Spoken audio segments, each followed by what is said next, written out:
भाजपवर सातत्यानं टीका करणारे शरद पवार गटाचे आमदार रोहित पवार यांच्याबाबत राज्याचे मंत्री नितेश राणे यांनी मोठा गौप्यस्फोट केलाय। 2019 मध्येच रोहित पवार भाजपमध्ये प्रवेश करणार होते असा खळबळजनक दावा नितेश राणे यांनी केला।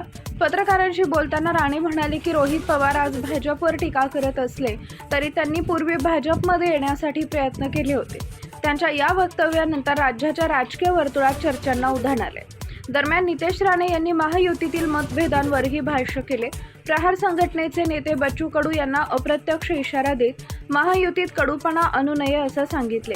महायुतीतील सर्व पक्षांनी एकत्रितपणे काम करणं गरजेचे असल्याचंही त्यांनी स्पष्ट केले।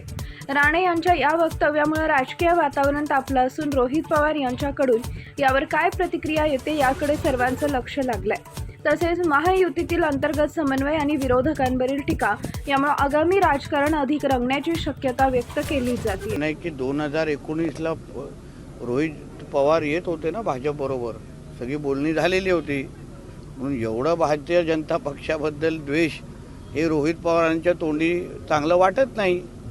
त्यावेळी अगर योग्य पद्धतीने सगळ्या घडी बसली असते तर आज भारतीय जनता पक्षाच्या एक आमदार म्हणून रोहित पवार काम करत असते। आणि म्हणून उगाचच्या मोठ्या वल्गना करण्यापेक्षा आपण आपल्या म्हणजे बोलतात ना लेवलमध्ये राहून राजकारण करायचं।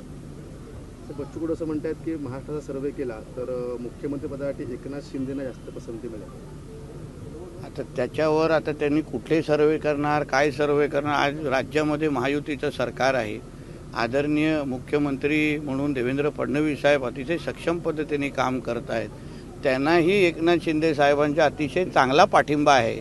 म्हणून बच्चू कडूने अवेळी उगाचची डरकाळी फोडू नये असं म्हणणाऱ्यापैकी मी आहे। कारण का अतिशय चांगलं वातावरण आज महायुतीच्या सगळ्याच नेते मंडळामध्ये असताना उगाचचं काड्या टाकण्याचं काम कडूने करू नये।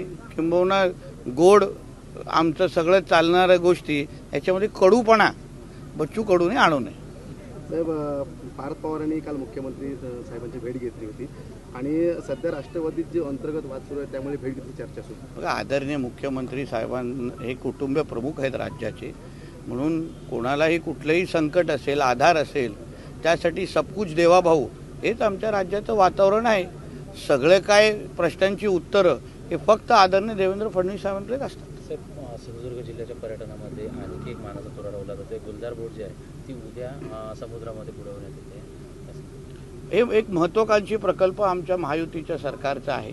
आदरणीय देवेंद्र फडणवीस साहेबांनी आणि आमच्या दोन्ही उपमुख्यमंत्र्यांनी ह्याला हिरवा कंदील काही महिन्या अगोदर दिला आणि म्हणून आता हा प्रकल्प आमच्या सिंधुदुर्ग जिल्ह्याच्या पर्यटनाच्या दृष्टिकोनातून अतिशय महत्त्वाचा ठरणार आहे।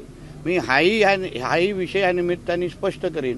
यामुळे मच्छीमारांचा कुठलाही त्या पद्धतीने नुकसान पण होणार नाही आहे, उलट पर्यटनाचा वाढ होईल। सगळा अभ्यास करून आमच्या पर्यटन खात्याने MTDCने हा निर्णय घेतला असल्यामुळे कोणाचं नुकसान नाही पण पर्यटनामध्ये निश्चित पद्धतीने वाढ होईल।